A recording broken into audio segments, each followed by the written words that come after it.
দেবদার রিসেন্টলি একটা ইন্টারভিউতে বলেছে খাদান যদি ভালো হয় তাহলে রঘু ডাকাত তার বাপ হবে। তো দেব যখন খাদান সিনেমার একটা প্রমোশন এসেছিল তখন বলেছিল খাদান যদি মানুষ দেখে, মানুষ যদি সিনেমাটা ব্লকবাস্টার বানায়, তাহলে আমি কথা দিচ্ছি যে আমি নেক্সট সিনেমাটা আরও বড় বাজেটের বানাবো, আরও বড় স্কেলের বানাবো।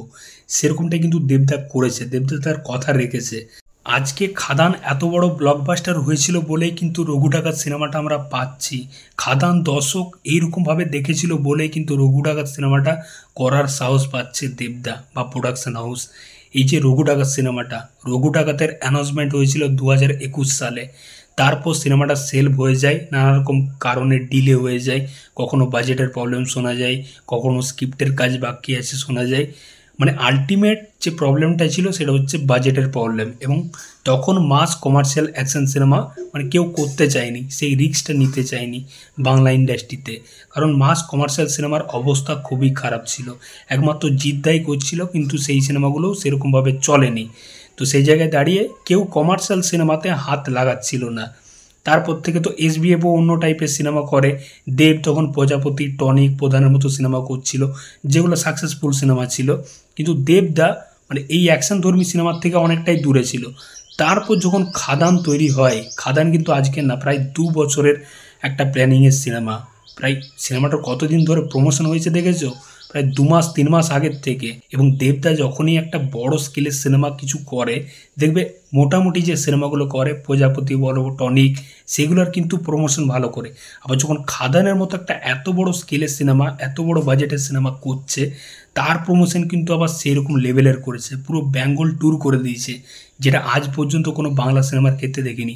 এবং সিনেমাটা যখন আজকে ব্লকবাস্টার হয়ে গেছে, প্রচুর মানুষ দেখেছে, মানে মারাত্মক ক্রেজ সিনেমাটা, তারপরেও কিন্তু প্রমোশন করতে ছাড়েনি, এখনও সিঙ্গেল স্ক্রিনে গিয়ে পুরো প্রমোশন করছে। তো একটা সিনেমার জন্য এইরকম ডেডিকেশন কিন্তু খুব কম অ্যাক্টারেরই দেখেছি, খুব কম প্রোডাকশন হাউসেরই দেখেছি। তো রঘু ডাকাত সিনেমাটা হওয়ার পেছনে কিন্তু খাদানের একটা খুব বড় ভূমিকা আছে। আজকে খাদান হয়েছিল বলেই, খাদান ব্লকবাস্টার হয়েছিল বলেই কিন্তু রঘু ডাকাত হচ্ছে। এসবিএফ প্রোডাকশন হাউস কিন্তু রঘু ডাকাত সিনেমাটাতে একদমই হাত লাগায়নি, সিনেমাটা একদমই পড়েছিল, মানে স্ক্রিপ্টের কাজ কিন্তু রেডি ছিল, শুধুমাত্র বাজেটের প্রবলেমের জন্য এবং বাংলাতে এই কমার্শিয়াল অ্যাকশন সিনেমার অবস্থার জন্য কিন্তু সিনেমাটা একদমই পড়েছিল। তারপর যখন খাদান আজকে দেখলো এত বড় ব্লকবাস্টার হয়েছে, দেবের একটা ফেস ভ্যালু আছে, তার ফ্যান ফলোয়িং আছে, তাকে দেখতে কিন্তু দর্শক হলে যায়। সেইটা দেখে কিন্তু এসবিএফ তখন রঘু ডাকাতের অ্যানাউন্সমেন্ট করলো। তো কোথাও গিয়ে আমার মনে হয় খাদান কিন্তু রঘু ডাকাতেরই বাপ, রঘু ডাকাত না। তো রঘু ডাকাত এবার যখন হবে, সিনেমাটা অবশ্যই দর্শক দেখবে, দর্শক কিন্তু মারাত্মক লেভেলের দেখবে। এবং এই সিনেমার যা প্রমোশন হবে না, মারাত্মক লেভেলের। কারণ দেবের একটা তো প্রমোশন স্ট্র্যাটেজি আছেই, তার প্রোডাকশন হাউস মারাত্মক প্রমোশন করে, তার সাথে এসবিএফ প্রোডাকশন হাউস, বাংলার সব থেকে বড় প্রোডাকশন হাউস, একটা সলিড ব্যাকআপ পাচ্ছে দেব, যার জন্য হল সংখ্যা বেশি পাবে, শো টাইম বেশি পাবে, সেটা নিয়ে কোনো সন্দেহ নয়। সিনেমার যেরকম কাস্টিং শোনা যাচ্ছে, রিসেন্টলি যেরকম সোহিনী সরকার এবং ইদিকা পাল এই সিনেমাতে যুক্ত হলো নায়িকাতে, এবং অনির্বাণ ভট্টাচার্য এই সিনেমার ভিলেন থাকতে চলেছে, সেরকমটাই আপডেট রয়েছে, যদিও সেটা অফিসিয়ালি কনফার্ম না। এবং এই সিনেমার ডিরেক্টর ধ্রুব ব্যানার্জি খুব ভালো একজন ডিরেক্টর। যখন গোলন্দাজ সিনেমাটা বানিয়েছিল তখন কিন্তু করোনার টাইমে 50% অকুপেন্সিতেও সিনেমাটা দারুণ চলেছিল, সিনেমাটাও ভালো ছিল।